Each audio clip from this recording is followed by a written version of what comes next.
Agora o quadro Política de A a Z.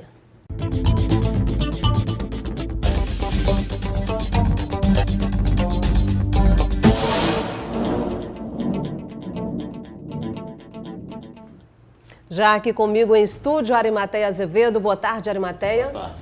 Boa tarde também para o nosso convidado hoje, prefeito de Teresina Firmino Filho. Seja bem-vindo. Boa tarde, satisfação estar aqui. Bom, prefeito, a gente vai falar de alguns assuntos, inclusive relacionados à política atual, mas eu queria que o senhor já começasse fazendo um balanço desse período que a gente passou agora, político, não só aqui no Piauí, mas no Brasil. Isso, de algum modo, atingiu, impactou a sua gestão, o município de Teresina? Basicamente, nós estamos vivendo uma crise no país e essa crise tem várias facetas. A faceta que mais prejudica a cidade é basicamente a faceta da crise econômica. A crise econômica ela atinge toda a população, com desemprego, com a quebradeira das empresas e com a redução das receitas por parte dos governos, quer seja governo federal, governo estadual e prefeituras. Isso, nos últimos 4 anos, prejudicou muito, né, o desempenho da própria máquina administrativa, e durante esses 2 anos iniciais da nossa nova gestão, a gente buscou fazer um ajuste fiscal, um ajuste fiscal de fôlego. Nós economizamos, em termos anuais, quase 52 milhões de reais, fazendo redução de cargos, revisão de contratos, enfim, foi um ajuste que ainda hoje traz consequências positivas, né? Recadastramento, né, dos servidores, várias atividades. Foi, na verdade, um plano de redução de despesas, de aumento de receita, um plano de ajuste fiscal que já está entrando no seu 3º ano de execução, agora no mês de janeiro. E juntamente com esse plano de ajuste fiscal, nós também fizemos vários projetos para captação de recursos externos. Então, a crise econômica, ela é a faceta que mais prejudica, né, o desempenho e o funcionamento da cidade.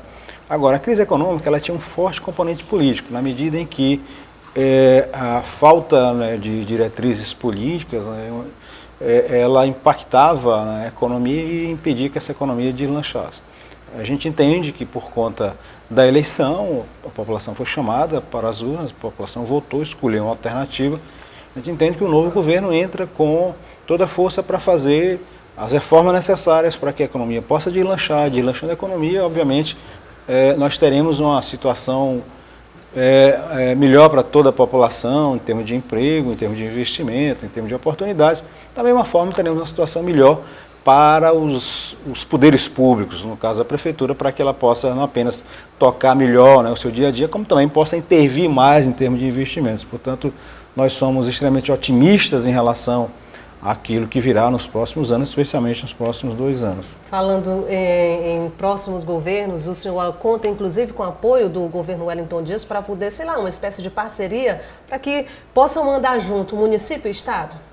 Sempre houve, e essa é uma boa tradição, da prefeitura e do estado, um diálogo muito franco, respeitoso entre a prefeitura e o governo do estado.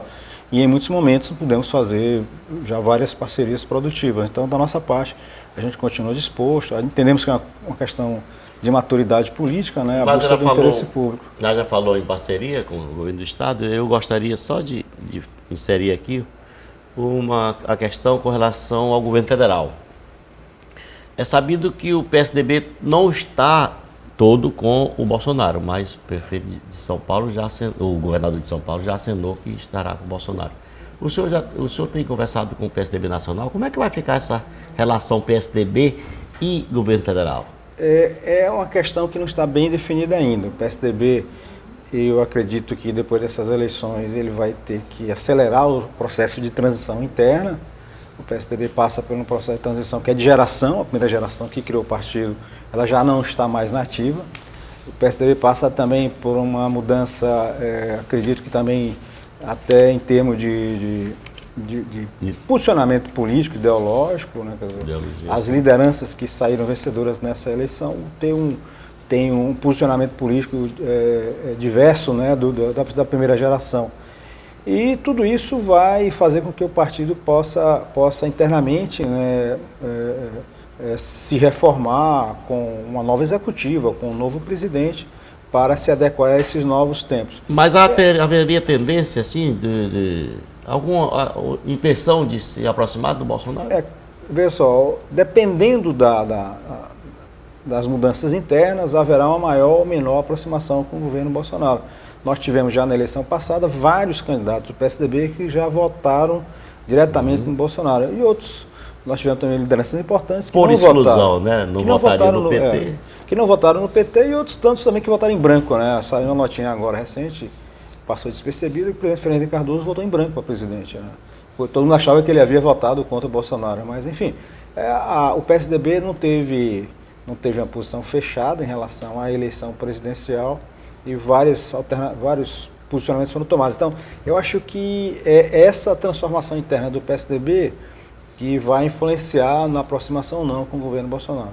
Pode interferir, inclusive, aqui na questão do PSDB local, estadual? Existe conversas, né, de lideranças locais com as lideranças nacionais relacionadas, né, a esses novos momentos que o PSDB está vivendo. E a gente está, de alguma forma, acompanhando e vai buscar se posicionar no momento oportuno, né? Prefeito, nós tivemos dois assuntos, não sei se a Nádia poderia por tocar no assunto, dois assuntos interessantíssimos que movimentaram a cidade, que foi a questão do transporte por aplicativo. Votado na Câmara, ainda tem uma discussão, um dos vereadores está até querendo que a Justiça anule a sessão. E a segunda questão da votação da LDO. A queixa de que não contempla todos os setores. Foi mais para um setor e menos para outros. O senhor quer começar com o primeiro o aplicativo? Olha, a LDO, ela dá as diretrizes para que nós possamos fazer o orçamento. E o orçamento é isso. O orçamento é o lugar de fazer escolha. Você tem receita e você tem despesa. Então você vai dizer onde é que vai alocar os recursos. Nós estamos gastando 36% em saúde, nós estamos gastando 26% em educação, nós gastamos 5%, 6% de assistência social, e o que fica para o restante da cidade é pouco. Basicamente, a nossa capacidade de investimento está em torno aí de 7%, 8%, com recursos próprios. O que temos de significativo são os recursos externos que fazem com que a nossa capacidade de investimento na cidade possa passar de 200 milhões de reais. Então, nós poderemos, com esse orçamento, no ano que vem, continuar a onda de investimento da cidade de Teresina, que é a maior da sua história. Teresina, nos últimos 5 anos, ao longo dos últimos 3 anos, mas os próximos 2 anos, vai ter a maior média de investimento de toda a sua história. Nós vamos estar no patamar acima de 200 milhões de reais. A nossa média é maior, por exemplo, do que a maior onda de investimentos anual feita na época pelo prefeito Silvio Mendes. A nossa média é maior do que o último ano do governo Mano Ferro. Enfim, nós estamos não mais num pico de investimento, nós estamos numa onda continuada de grandes investimentos na cidade. E no presente nós temos, por exemplo, a Avenida Ulisses Marques sendo feita, nós temos o viaduto lá da Barão de Gurgueia com a Enrual de Carvalho sendo feito, nós estamos mandando agora a licitação lá da ponte que vai ligar a universidade à Zona Norte, nós estamos agora há pouco vi lá o edital publicado na imprensa da galeria lá do Torquato Neto, com uma galeria de 70 milhões de reais, enfim, muita coisa está sendo feita em termos de obras estruturantes. A Via Sul, por exemplo, a Via Sul que na primeira fase, ali do Cefap até a Ponte Alferraz, na segunda fase, que já está contratada, que já tem recurso, sai da Ponte Alferraz até a Ponte Anselmo Dias, e a última fase, que vai ser licitada no ano que vem, para 2020, ela sai da Ponte Anselmo Dias e vai até a Manuel Aures Neto ali no Parque Sul, entendeu? Então, são obras estruturantes que, para a circulação, são obras estruturantes também em termos de transporte coletivo, que o sistema inteiro está sendo entregue, mas enfim, acho que a questão da LDO é uma questão racional. Quer dizer, se a gente tem recursos escassos, tem que dizer onde vai gastar e quais são nossas prioridades. Em relação à questão do Uber, me desculpe se eu estou alongando, né? Porque o senhor falou da questão de desenvolvimento, de destaque em relação a investimentos, e eu confesso que eu não lembro do último orçamento, mas eu acredito que um bom desempenho exige justamente que esses números sejam crescentes em relação a recursos. Isso, nós temos tido um crescimento significativo ao longo dos anos, apesar da crise, né? E esse crescimento tem sido causado pela nossa capacidade de alavancar recursos externos, quer seja no orçamento geral da União, quer seja junto a entidades financiadoras internacionais. Nós temos, por exemplo, 88 milhões de dólares contratados com o Banco Mundial no Lagoa do Norte, que vai deslanchar a partir do ano que vem com a construção de um residencial lá no Parque Brasil. Nós temos, por exemplo, 172 milhões de reais do CAF, que vai possibilitar a construção, por exemplo, lá da Via Sul, vai possibilitar a construção da reforma definitiva do Mercado Central. Nós fizemos a parte histórica, agora vamos fazer o restante. Vamos fazer um parque que vai ser o parque mais bonito da cidade de Teresina, acho que vai passar Puticabana, vai passar o Parque da Cidadania, que vai ser lá o Parque da Floresta Fóssil, o projeto está magnífico. Enfim, eu acho que nós estamos trabalhando muito, né, com obras médias e grandes. E o nosso desafio é preservar uma capacidade de poupança com recursos próprios para fazer as obras pequenas e médias, as obras de bairro, as obras do orçamento popular, as obras de emenda parlamentar, que são obras, né, que caracterizam a história da prefeitura na cidade. Bom, em relação agora à Uber. aprovação do Uber, o senhor acredita que seja possível o cancelamento dessa sessão onde foi aprovado? Essa é uma questão de natureza jurídica, né? Esse tipo de conversa sempre aparece quando alguém é derrotado nas votações. Isso aí, eu já vi isso pelo menos umas 25 vezes ao longo da história da Câmara e nenhuma se confirmou. Então é muito de retórica. O que aconteceu em relação à questão do Uber? É importante que se fale isso, especialmente porque o debate foi um debate muito trucado, um debate muito segmentado, feito por mídia social, e a coisa não ganhou profundidade, e cá entre nós, não foi um debate muito verdadeiro. O que acontece no Brasil? Foi feita uma lei federal que regulamentava a utilização dos aplicativos e remetia para que as prefeituras fizessem a sua regulamentação. É uma coisa aparentemente paradoxa. Quer dizer, o governo federal fez uma lei, a União fez uma lei e remetia que os municípios fizessem a regulamentação dessa lei. Então, até o momento, todo esse sistema, esses operadores de aplicativos estão funcionando de forma clandestina. Então, a lei busca o quê?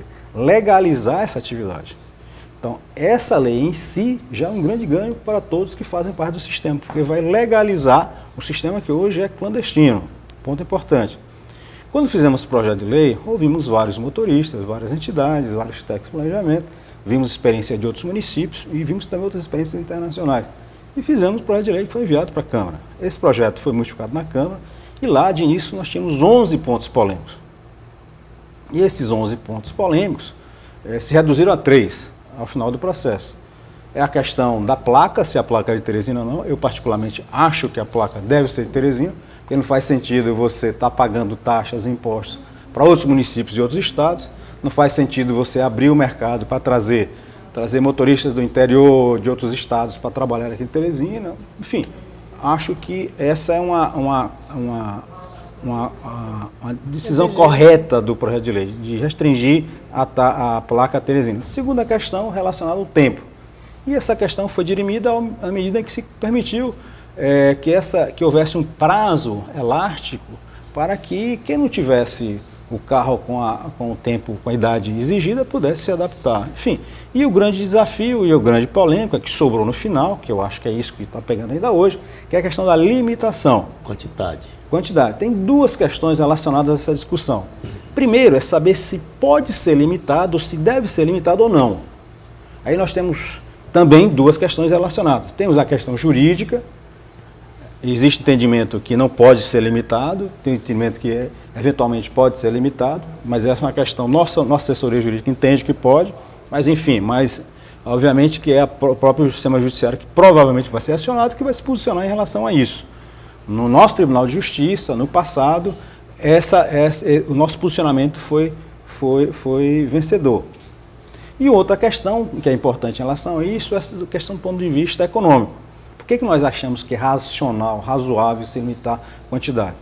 A primeira questão é a introdução de uma inovação tecnológica. Toda inovação tecnológica, ela provoca mudanças radicais. E essas mudanças radicais, elas impactam gerando no setor mais antigo desemprego e redução de renda. Tá certo? Então é por isso que quando nós temos essas mudanças radicais, é necessário que nós possamos ter um período de transição para amenizar os impactos dessas novas tecnologias e que não reduzam, né, de forma drástica e brutal, né, o setor que já existia, que haja um processo de transição para que esse sistema possa se adequar. E não apenas isso, a limitação serve também para proteger aqueles que hoje já estão dirigindo com o aplicativo. Eu tenho um amigo, por exemplo, que está quase 2 anos no setor, que em 2 anos ele me diz uma coisa interessante, que ele está trabalhando quase 2 vezes mais e o rendimento dele está quase a metade do que era. Por quê? Porque está chegando gente, inclusive do interior do estado do Piauí, interior do estado do Maranhão, de outras cidades, e isso tem deteriorado o nível de renda, levando a um processo... Está aumentando a concorrência entre ele mesmo. A concorrência pode chegar a um ponto de ser uma concorrência selvagem. Então, é por isso, além disso, existe uma outra argumentação que é interessante em relação à limitação. Hoje, um dos grandes dramas, hoje o centro de Teresina estava insuportável. Por quê? Teve um problema lá na Avenida Maranhão. Sim.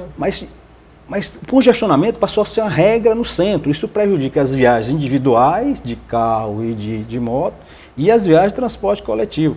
Então, a legislação, se ela incentiva a utilização do transporte individual, provavelmente ela vai também fortalecer os congestionamentos. Várias cidades já fizeram algum tipo de limitação, outras não. A cidade de Nova York, que é a meca do capitalismo, a super cidade de Nova York, recentemente, em agosto desse ano, fez uma limitação por conta dessas duas questões que nós levantamos. Ou seja, é necessário, nesse processo, que exista algum tipo de limite para que nós não tenhamos uma ocupação desenfreada. Veja só, e a outra questão importante, só para concluir o raciocínio, é saber qual vai ser a limitação. Hoje, no projeto de lei, não constava nada, nem na lei que foi aprovada não constava nada. Por quê? Nós não temos o número a ser fixado, porque nós não temos as informações sobre o setor. As empresas não forneceram nenhuma informação sobre o setor.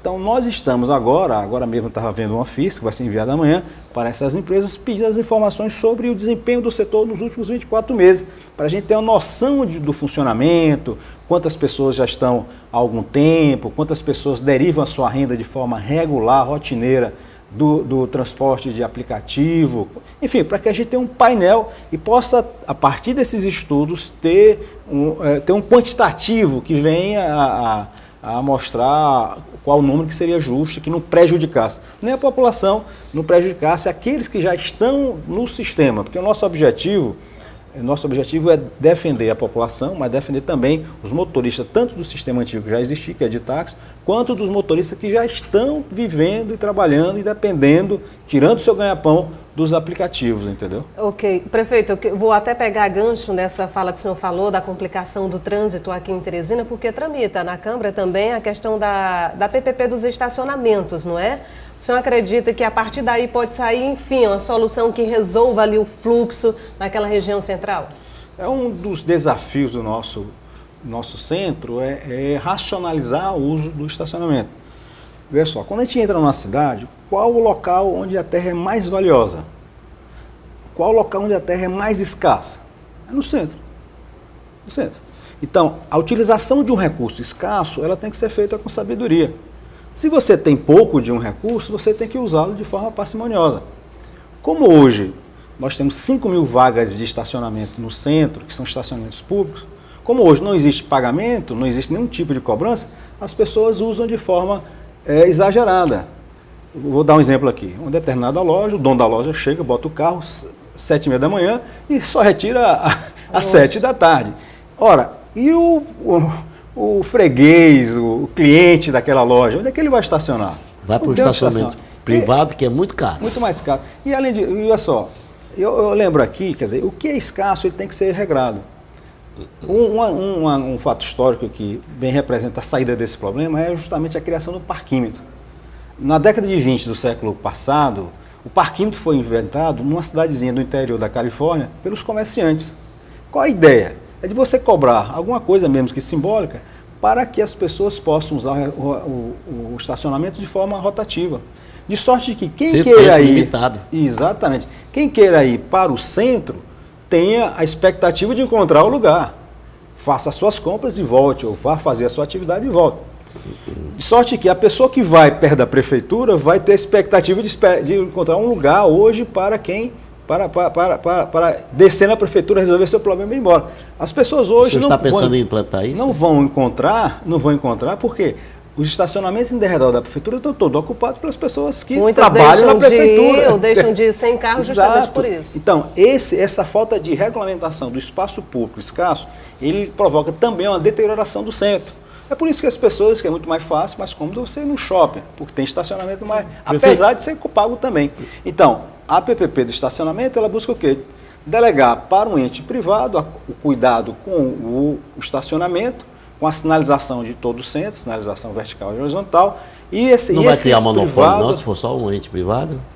Oi? Não vai criar um monopólio? Não, porque vai ser regulamentado pela própria prefeitura, tanto a tarifa, né, quanto aquilo que vai ser cobrado dele em termos de imposto. Então, vai ser uma delegação para que ele possa executar um serviço de natureza privada. Perfeito. E ele vai pagar para isso. E esses recursos vão ser aplicados na revitalização do centro. Um preço que deve ficar bem, inclusive, no bolso do consumidor? É bem menor do que se paga hoje no estacionamento privado. Né? Prefeito, problema por problema. problema. De cabeça, mas é bem mais baixo do que os privados cobram. A ideia é fazer uma coisa simbólica o suficiente para que as pessoas possam valorizar o espaço público que é escasso. Eu digo sempre, um lote de estacionamento no centro, numa via pública, por vezes ela tem um valor maior do que o carro que ela está recebendo.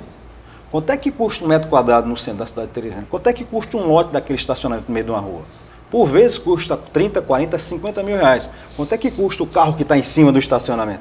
Então nós estamos subsidiando, não é a população que está de transporte coletivo, nós estamos subsidiando o dono do carro, que aliás a maioria da população de Teresina não tem carro. Então nós estamos pegando um espaço público, um bem público e subsidiando a quem tem mais dinheiro para usufruir. Falando de problema, chegando outro. Eu estou sendo informado que o pessoal do transporte coletivo já está com a planilha pedindo aumento da tarifa. Parece até estar no contrato, né? Final de ano eles querem... Não existe mais planilha. O que existe foi um processo de licitação. Esse processo de licitação gerou um contrato. Esse contrato prevê reajustes anuais em relação aos prestadores de serviço. Esse reajuste depende de um índice de mercadorias, de uma cesta de mercadorias, do óleo diesel, do salário dos trabalhadores do sistema, do preço do veículo, das peças de reposição. Para acontecer agora... Isso. Então, dia 1º de janeiro, esse contrato ele é reajustado. Então, a prefeitura, independente de modificar a tarifa ou não, a prefeitura vai ser obrigada a pagar esse reajuste anual. Agora, o que vai acontecer com a tarifa? Aí é uma decisão da prefeitura. A prefeitura pode financiar esse aumento com aumento de tarifa ou pode financiar com recursos orçamentários. Então, aí é que vai ter tem que fazer o cálculo para saber o que é que o orçamento da prefeitura, esse que foi votado, ele permite que você possa subsidiar o sistema. Ao longo do tempo, a tendência é que cada vez mais o orçamento da prefeitura venha subsidiar mais o sistema. Eu estive recentemente visitando uma cidade de Lyon, na França, e o sistema de transporte coletivo perfeito, VLT, metrô, ônibus, enfim, mais um dado que chamou a atenção. Quer dizer, não apenas houve muito investimento, mas os recursos para o sistema. De cada 100 unidades monetárias que são despendidas no setor, apenas 28 vêm da tarifa. Então lá existe um imposto específico sobre a folha de pagamento que as empresas pagam, que vai para o transporte coletivo, e existe também recursos orçamentários. Aqui no Brasil, o subsídio do transporte coletivo é quase zero e somente as prefeituras que começam a se despertar, começam a ser chamadas para isso. São Paulo hoje, por exemplo, já tem um grande percentual, né, em relação ao transporte coletivo. Isso é uma demanda que vai crescer com o tempo. Eu acredito que nos próximos anos deverá existir um crescimento grande desse subsídio para o setor. E é importante que nós possamos ter outras fontes de financiamento que não apenas o orçamento municipal, que geralmente, via de regra, é um orçamento muito magro, né?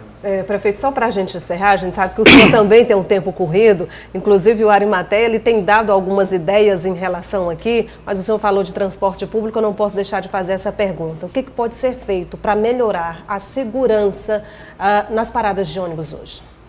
Olha, eu acho que é uma pergunta interessante, mas eu acredito que ela, de certa forma, ela erra o foco do problema. Qual seria o problema? Então? O problema é a falta de segurança pública em Teresina. Você é assaltado no meio da rua, na parada de ônibus, é em casa, é na escola, é dentro do ônibus, é fora do ônibus. Então, o problema é bem maior do que focado na parada de ônibus. Especificamente nessas estações que o senhor está construindo. Pessoal, você é assaltado aonde, Teresina? Em todos os cantos. Todos os cantos. Em todos os cantos. Então, é importante que a gente fale sobre segurança pública. Eu vou lhe dar um exemplo aqui. Nas estações de ônibus, nós tivemos um assalto dos ar-condicionados.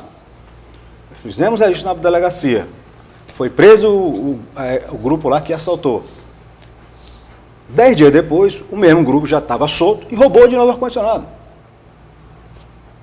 Então, segurança, o adjetivo é segurança. E o adjetivo, o substantivo é segurança. E o adjetivo é pública. Por que tem que ser pública? Porque é um serviço que abrange a todos ao mesmo tempo.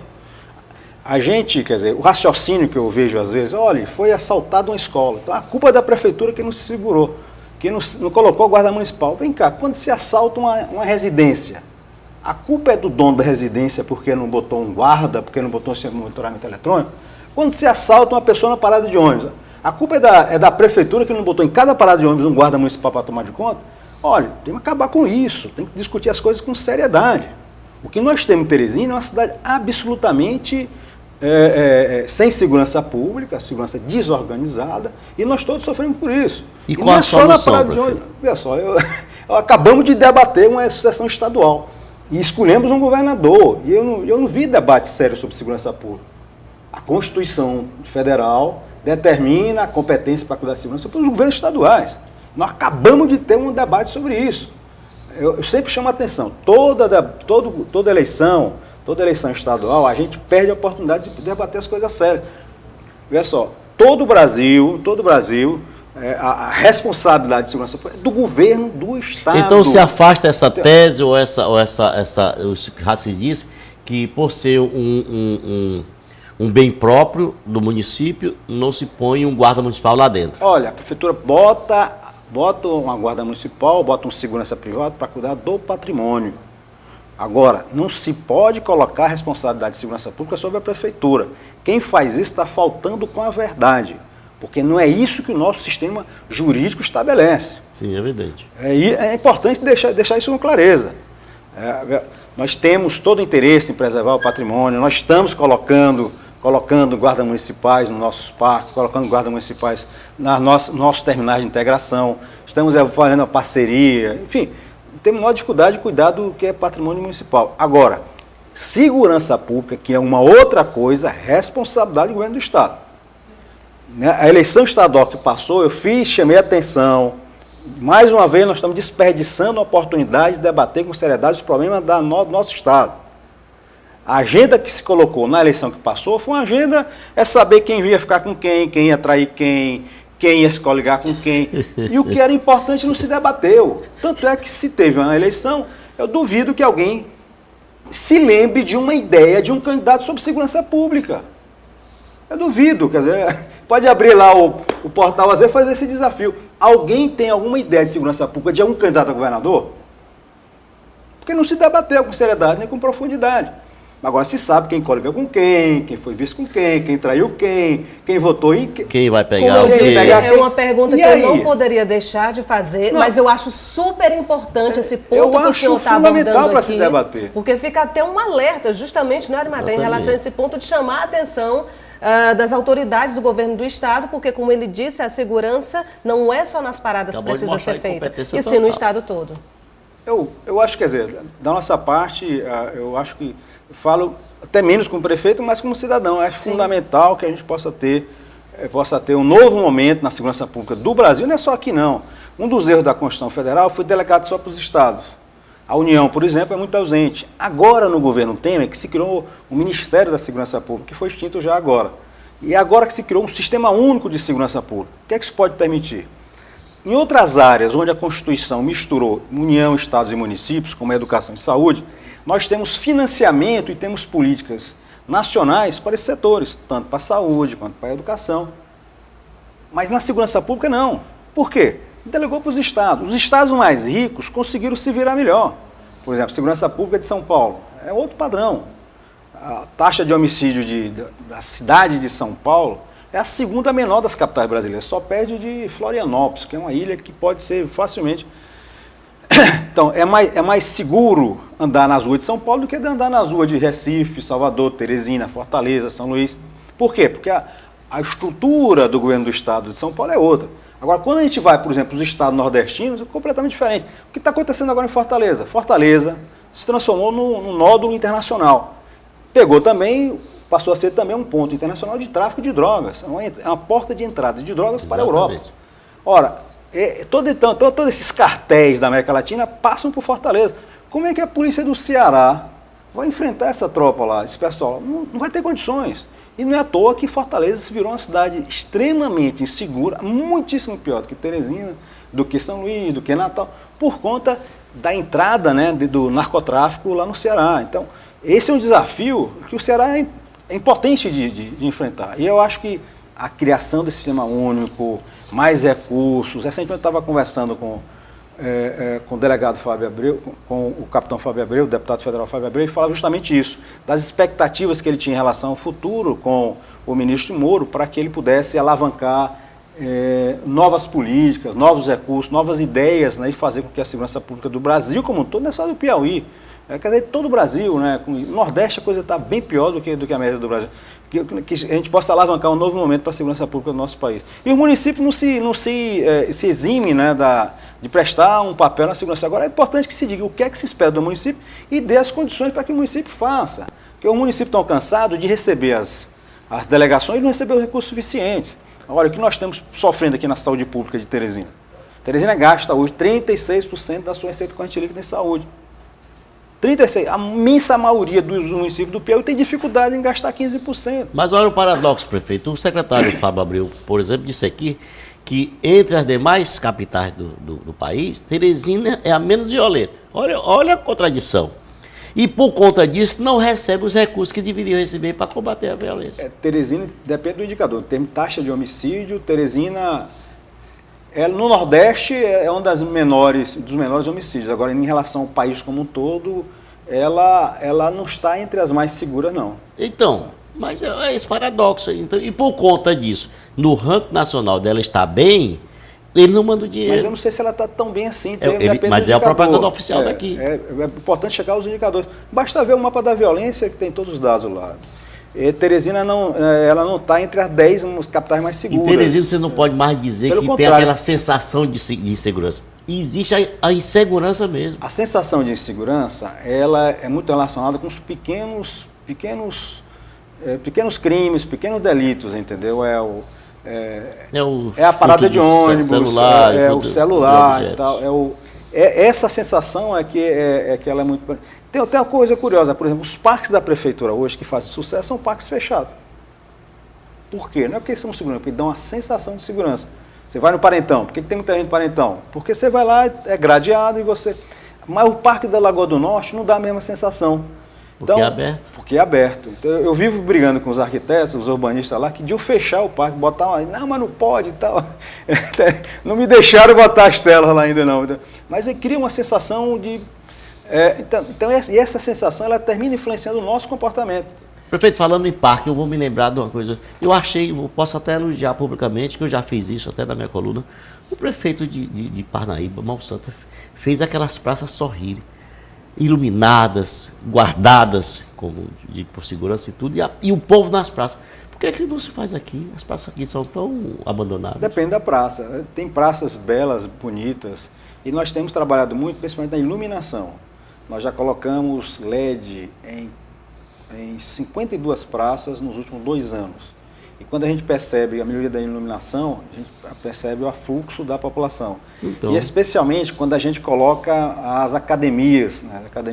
Eu dou aqui, eu falo de várias praças. Tem uma pracinha lá no Cristo Rei, que foi reformada, tem um coreto, tem a iluminação legal, tem até uma câmera lá do pessoal da Secretaria de Segurança. Moço, essa praça é uma lindeza. Tem a praça aqui no aeroporto, nós temos praça, enfim. Em cada canto a gente tem uma história diferente, mas eu acredito que precisa ter uma sensação de segurança e a iluminação pública tende a dar, e nós estamos trabalhando com a LED faz uma diferença, e tem que ter algum chamariz para trazer a população. Quando a população vem, eu acho que a academia funciona bem. Quando não tem nenhum chamariz e a população não vem, a praça fica abandonada. Uhum. Ficando abandonada a praça, ela fica sem dono, daqui a pouco ela é destruída. Então, para que a praça tenha vida, é necessário que as pessoas estejam presentes na praça.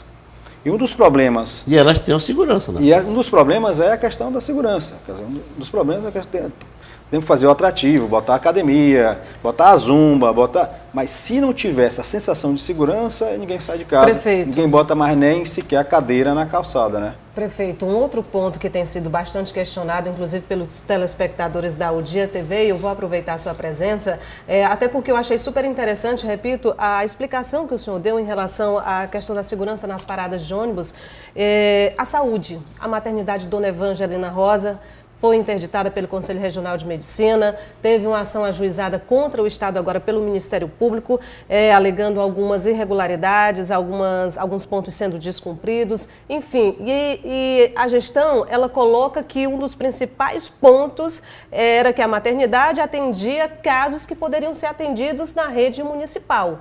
A rede municipal, ela oferece hoje essa estrutura para a demanda que ia para a maternidade, segundo a atual gestão, não era de responsabilidade dela? Eu creio que... O que eles dizem muito é que os problemas enfrentados na Evangelina são em consequência da falta do que se foi feito na atenção básica, que aí cabe aos hospitais da Olha, eu acredito, eu creio, torço, para que uma frase como essa não tenha sido dita pelo secretário de Saúde, por nenhum técnico da Secretaria Estadual de Saúde, porque ela é absurda, absurda. O que tem acontecido na saúde pública do Piauí? Ao longo do tempo, Teresina cresceu muito na sua rede.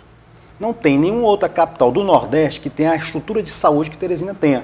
90 unidades básicas de saúde, mais 90% da população coberta com saúde da família. Nós temos 12 hospitais na cidade. Nenhuma cidade. Um dia desse, o prefeito de Salvador estava fazendo o primeiro hospital municipal de Salvador. Porque já aí fora, geralmente, é missão de Estado, de governo do Estado. Nós temos o maior hospital do Estado do Piauí, que é o HUT. Nós temos hoje, dos 19 mil servidores da prefeitura, 12 mil são da saúde. Nós gastamos 36% dos nossos recursos. Os outros municípios têm a obrigação de gastar 15%. A imensa maioria tem dificuldade, porque a imensa maioria só basta contratar um médico e contratam uma ambulância ou agora um SAMU para mandar para Teresina. Agora, quando chega em Teresina aqui, quem cuida? Quem cuida? A imensa maioria quem cuida é a prefeitura. Então, um desafio nosso é que nós estamos gastando muito, mas grande parte desses recursos, desse serviço que estamos prestando, vai para a população do interior. Vou dar o exemplo aqui da UPA do Renascença. A UPA do Renascença foi inaugurada há 3 anos atrás. De cada 100 consultas lá, 58 consultas são feitas em que vem do interior. Quem vem especialmente da Zona Norte. O grosso é do interior. O que é que tem acontecido? Nós estamos trabalhando não apenas por Teresina, mas para todo o estado do Piauí. Isso tem limites. E o problema da o maternidade o governo do estado, que é responsável pela maternidade evangelina, tem dificuldade em gastar 12% em saúde. 12%. 12%. Esse ano tem dificuldade, dizem que não vai chegar nem a 10%. Então, a pessoa que declarou isso não apenas faltou com a verdade, mas ela foi absolutamente desrespeitosa, porque ao longo do tempo, a prefeitura de Teresina tem investido muito, gasta muito na saúde. O que está acontecendo em maternidade, por exemplo, nós temos 1.200 teresinenses que nascem, já nascem 800 na maternidade da prefeitura.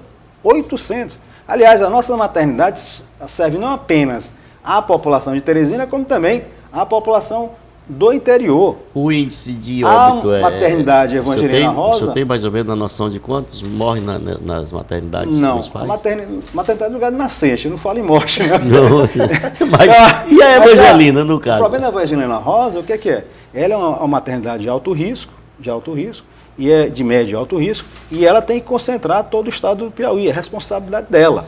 Agora, infelizmente, fecharam muitas maternidades no interior do estado, hospitais estaduais que faziam parto no passado já não fazem mais, isso concentrou tudo para Teresina, tanto em relação às maternidades da prefeitura quanto da maternidade Evangelina Rosa. Agora, também a Evangelina Rosa era para não existir já há muito tempo. Olha, mais de 15 anos atrás se fala na construção do Centro Materno Infantil. Sim. Esse Centro Materno Infantil foi licitado há 14 anos atrás, depois foi licitado há 8 anos atrás, eu soube que foi licitado agora de novo. Estão anunciando que está em obra. Os 2 hospitais de pior estrutura que nós temos na cidade são lá o Hospital Infantil, muito ruim a estrutura, maternidade, está uma estrutura horrorosa. Outro hospital também, que é uma estrutura muito ruim, ninguém fala, é lá o hospital Lucídio, doença infecto-contagiosa, o HIV. Lucídio Portento. Então, é necessário, é importante uma discussão séria sobre a questão de saúde no Estado. Por quê? Porque Teresina não aguenta mais carregar esse peso nas suas costas. Um dia desse eu vi o cálculo, Teresina gasta em saúde por ano R$1 bilhão. R$1 bilhão. Quando você soma todos os outros municípios, não chega a metade disso. Quando você comprar com o Estado gasta menos em saúde do que a gente gasta na cidade de Teresina. Então é necessária uma discussão séria sobre esse assunto, porque Teresina está esgotada em relação ao que está acontecendo. Sim. Não só na saúde, na segurança, em outros pontos também. Olha só, eu acho que exige... Esse não deve ter sido outro tema tratado na campanha eleitoral, saúde. Esse foi por cima. O Luciano, pelo menos, defendeu 4 HUPs, né, espalhados pelo Estado. Pelo menos essa é a proposta milhão do Luciano. Arimatea, se o senhor me permite, prefeito, bom essa explicação do prefeito de forma didaticamente, que não só a gente entende, mas todo mundo entende também, não é? Prefeito, muito obrigada pela vinda do senhor. Acredito que o senhor aqui esclareceu não só as nossas dúvidas, mas as dúvidas de quem está em casa assistindo em relação a alguns assuntos que nós abordamos aqui, não só nós, mas a imprensa de um modo geral tem abordado nos últimos dias e que merecia sim uma explicação de um gestor como o senhor, que, repito, de forma didática explicou para todo mundo. E deve vir já revide, porque na última vez houve um ruído de comunicação aí entre ele e o governador, e por essas palavras dele aí deve vir já a resposta do governo. Bom, prefeito, mais uma vez obrigada, uma ótima tarde, fica aqui o convite para o senhor voltar quando precisar. Uma satisfação. Bom Natal para o senhor e para a sua família. Bom Natal, Feliz Natal, um grande 19, que 19 seja um ano de vitórias. Amém para todos nós. Arimatea, aproveito e me despeço de você também, desejando uma ótima tarde e até amanhã. Até lá. A você de casa, muito obrigada pela companhia. Uma ótima tarde para você também. Lembrando que outras informações você confere às 6 da noite com Lívio Galeno no O Dia News, segunda edição. Até amanhã.